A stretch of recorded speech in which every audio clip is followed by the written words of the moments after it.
Vous êtes à la tête de cet État depuis 27 ans. Comment est-ce qu'on peut expliquer la longévité presque éternelle d'un certain nombre de chefs d'État africains? On voit qu'en France, il y a du dégagisme, voilà, vous êtes arrivé au pouvoir à l'âge qu'a Macron aujourd'hui. Est-ce que on est président à vie quand on est président du Tchad, par exemple? Peut-être qu'il y a deux choses qu'il faut que j'explique cela. Arriver au pouvoir à 38 ans, peut-être ça donne aussi...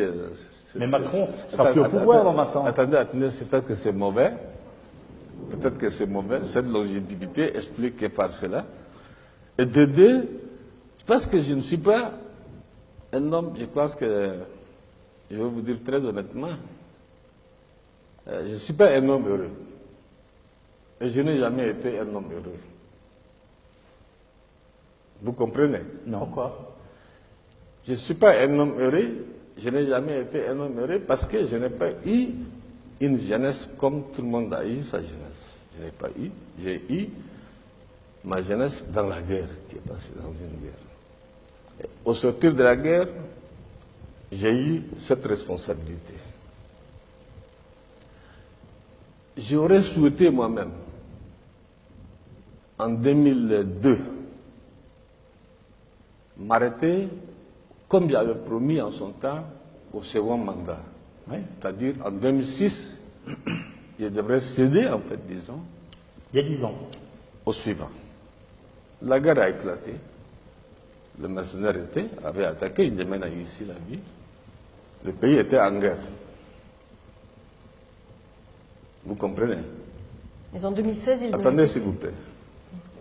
Et comme j'ai dit dans la politique africaine, la France intervient souvent, et je le dis haut et fort, la France a intervenu, je dis bien, je n'ai pas demandé, je dis je ne le fais pas, de changer la Constitution. Pour l'histoire, je dis bien. Bongo n'est pas là. Bongo père, je dis bien. C'est à Paris. J'ai refusé. Et je n'ai pas fait la campagne.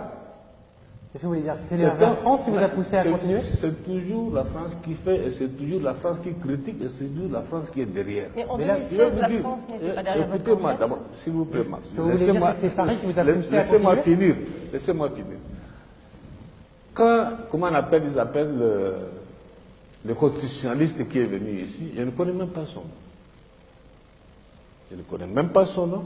Moi, j'ai refusé, j'ai dit je ne change pas. Ils ont passé par leur arcane, puisque l'Afrique, pour la France, il n'y a rien de, comment on appelle, de caché. C'est entresemé, passé par les uns et les autres, ils ont changé la Constitution. Ce n'est pas Déby qui a changé la Constitution. Ce que vous dites clairement, c'est que c'est Paris qui vous a forcé la main pour rester au pouvoir. J'ai dit que en tant que soldat, j'ai donné ma parole d'honneur en son temps de quitter le pouvoir en 2006. Il y a deux choses qui sont intervenues. La guerre, évidemment. La deuxième, c'est la France. Qui vous a dit de continuer. Bien sûr. Et maintenant, aujourd'hui, ce sont ceux-là même qui ont changé la Constitution qui me critiquent. Et aujourd'hui, combien de temps encore? Pour autant, je pense que